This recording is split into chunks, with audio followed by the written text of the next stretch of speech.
Welcome to the Collected Stories and Lies audiobook by Aaron Zevi. This story is titled Labradoodle.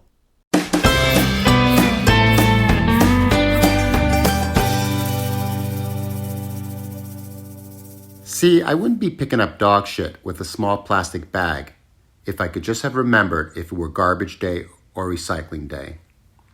Now that's not true. I wouldn't be picking up dog shit with a small plastic bag if I could just have remembered to keep my mouth shut.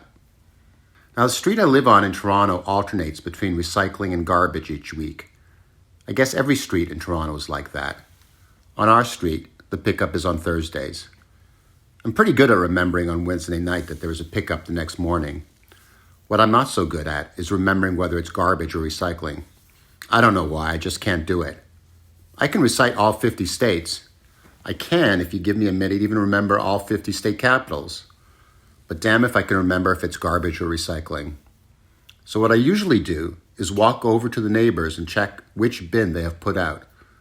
The recycling bin is blue and the garbage bin is gray.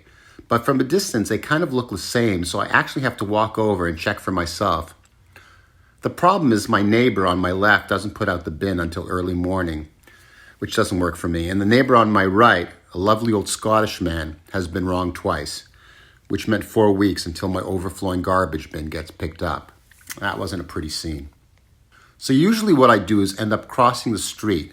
The family who lives there puts out the garbage bins early in the evening and never gets it wrong. They too are a lovely family with 2 small kids who have been my cross-the-street neighbors for nearly 5 years. And here's the thing. I can't remember their names. I'm sure I knew their names at one point, and may even have been reminded, but now I had no clue. Which would be okay if not for the fact that every time I saw the husband, he would greet me with an enthusiastic, "Hey, Ron," like he was trying to stick it to me.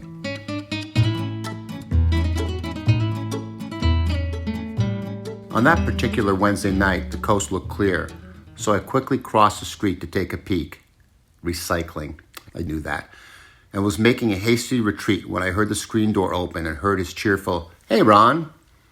I had recently defaulted to, "Hey, neighbor," but I knew he knew that I did not know his name, and every conversation was just a tiny bit uncomfortable. This one was not any different, but it was short and would have been totally innocuous had it not led to me picking up dog shit with a small plastic bag. He asked me how things were going and did not wait for my reply when he announced that they were going to get a dog. And I said, "Oh yeah?" And he said, "Yeah.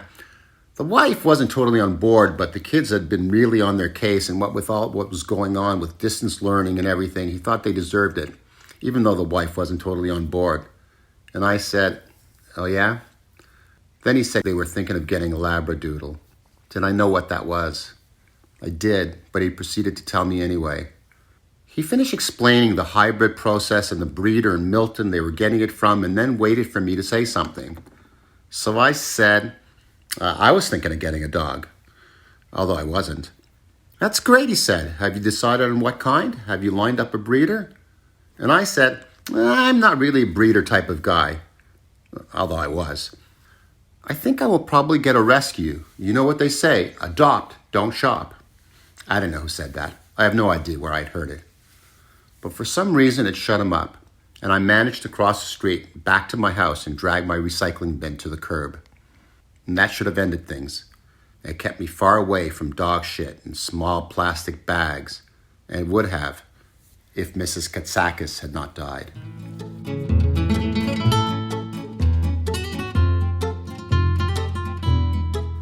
Now, Mrs. Katsakis was a Greek lady who lived 3 doors down. She tended to her garden most days. In 10 years, I've never spoken to her. I may have waved at her thrice.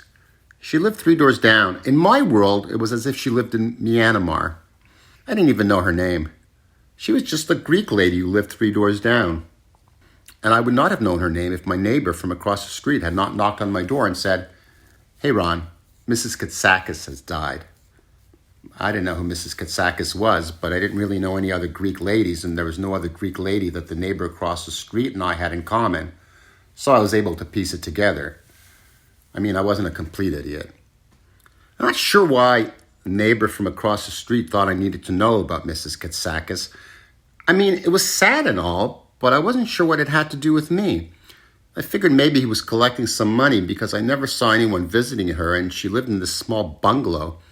And even though I didn't know her from Adam, I was happy to do my part, and especially if it helped get rid of my neighbor from across the street. So I said, hold on, let me go get my checkbook.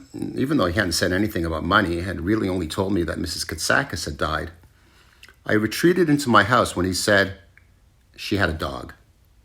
And I said, oh yeah?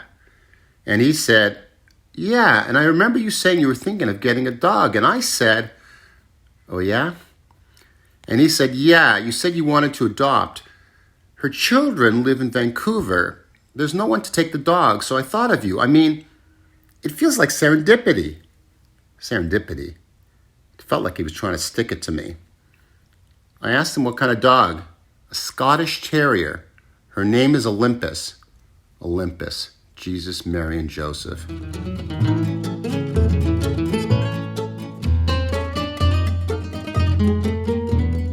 So now I'm walking my new dog down the street, Olympus, stopping from time to time to pick up the shit with a small plastic bag.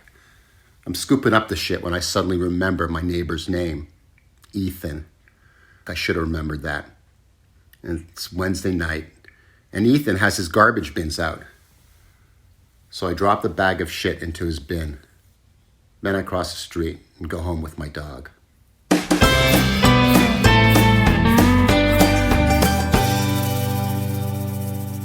Labradoodle was originally published by Tumbleweed Press in The Bubba and Other Stories. It was narrated by the author, music by The Nearly Missed, and The Bachelors of Music.